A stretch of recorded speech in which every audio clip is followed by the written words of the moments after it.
And welcome back. We're talking about the challenges of owning and running a family business and what you do when mother keeps interrupting your conversations when you're trying to explain things. Don't go anywhere, we'll be right back.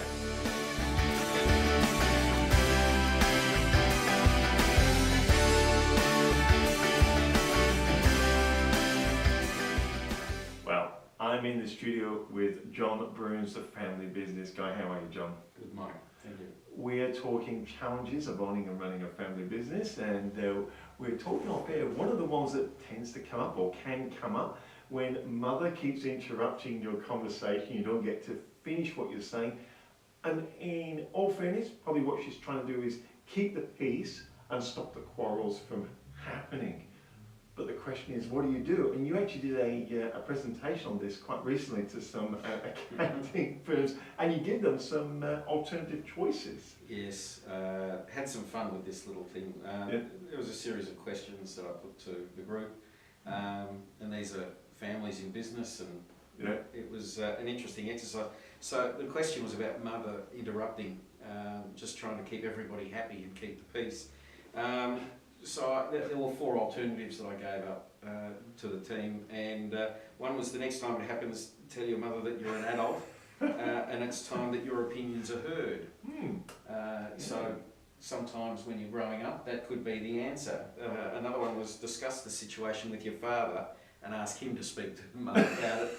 That way, give all the responsibility to dad. Oh, and yes. That's an option that happens. I'm laughing because when we had a building company, my son and my daughter used to work, and if they had a problem, they'd go, Dad, can you just let mum know? Yeah. It's like, Well, you've got to know who to play the game with. I know. Another option of trying to keep mum away from these situations is just don't raise the issue when mum's around. Just make sure that she's nowhere in earshot. Yeah. And the last of the questions, or the last of the possibility, was help the family set up some ground rules for the conversations. No, that sounds like you're talking best practice and how a professional board would operate. Everyone's entitled to be heard. And very much. When you're dealing with families that are in business, they're all different. Yeah. They are learning how to be families working in business together. Yes. So they're always feeling their way. They're always trying to find out how to do it better. And sometimes they learn things early in the piece that becomes easy for them and they don't change. Yeah. Until somebody shakes the tree a little bit, or they bring in a consultant to shake the tree a little bit, in which case the question is, how do you want to resolve this? Do you want to keep just playing a game, or do you want to go for what is considered to be best practice? And best practice aims to set some rules and some boundaries. It was interesting, and we talk about the strategies here and setting rules and how you're going to do it. One thing I found interesting, we're having a conversation, obviously not going to talk to clients, name the clients you're talking to, but you were saying one of the habits was the gentleman, or the father in this case, when he was talking, kept looking down. And one of the things you said was, no, you've got to actually look up and actually look at the person you're speaking to, so you communicate properly. Yeah. That was an interesting little observation, and he probably didn't realise he was doing it, or it just felt comfortable.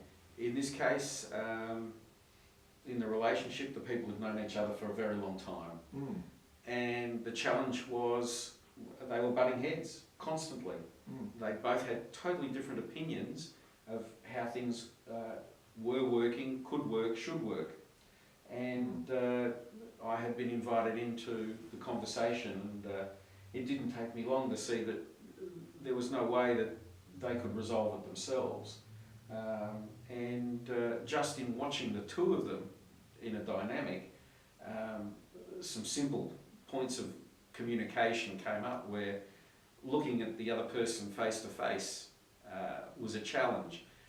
Not jumping in and interrupting to let the other person finish what they're trying to say.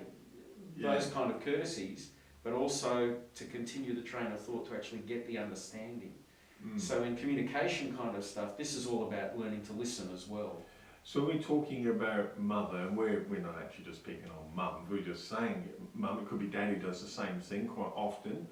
I've been in that position, I'll put my hand up. But really what we're saying is if they do interrupt, they're trying to keep the peace.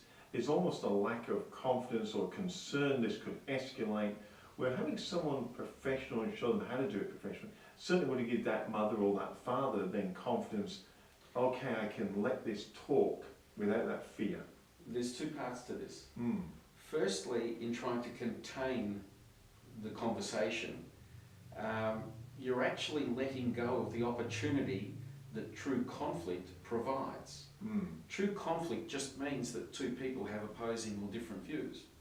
Yeah. Actually talking it out could resolve some really fantastic things. Yeah. Okay? And new opportunities arise, yeah. And the other part of that is you need to be able to let these things flow.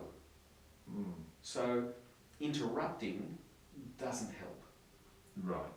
You actually need to be able to listen, to have that communication and understand that yes, and sometimes even a third point is, it's okay to disagree.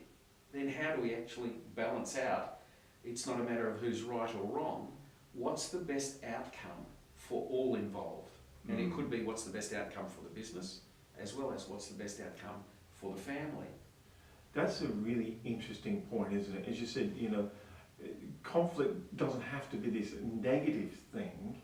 When you have people, look, we all got different opinions, we all got different likes and tastes. Otherwise it'll all be just white cars and everyone will wear the same colour suits and all different attitudes. But as you said, that allowing it to flow, it's amazing what opportunities can come out. But I think your final point you made there, by allowing it to flow, you can make a decision or a judgment of what is best for the actual business itself without actually taking sides because I like you better than I like you. Now I can have it go, okay, it's really becoming a professional decision and a professional business. I guess that's why when people like yourself step in the room with those attitudes, you're virtually impartial, but I always say you've got the empathy for the family business because you've had your own and you've bought your family business and you grew it and everything and then sold it. But you involved, you had that inclusion of the other family members. You've got that empathy skills as well. Is that how these businesses get these breakthroughs when you sit in the room? Because you're able to, you know, just go. Sometimes I've been lucky enough to see light bulb moments in different people's faces. It's, wow. And yet you can see that different family members will learn at different paces. Their headspaces can be very different. And they may not see the value of the decision for another 1, 2, 3, 5 meetings. True. So, understanding that we're all in families together, we're still individuals and we are different. Yeah. And the family, number one, brings us together or ties us together through blood. But being in a business together, that's a choice we make. So, you know, we do have the opportunity to think about, do we want to go to work today or not? And what are the consequences? Well, it's been great having you in the studio again, John, and thank you for joining us as we talk about the challenges of owning and running a family business. And this one we've talked about today has been, what do we do when a mother keeps interrupting us to try and stop or father to stop a conflict from happening? And hopefully we're giving you some hints and tips there that'll help you and your family business run better. John Broons, Family Business Guy, thank you once again. Thanks, Mike.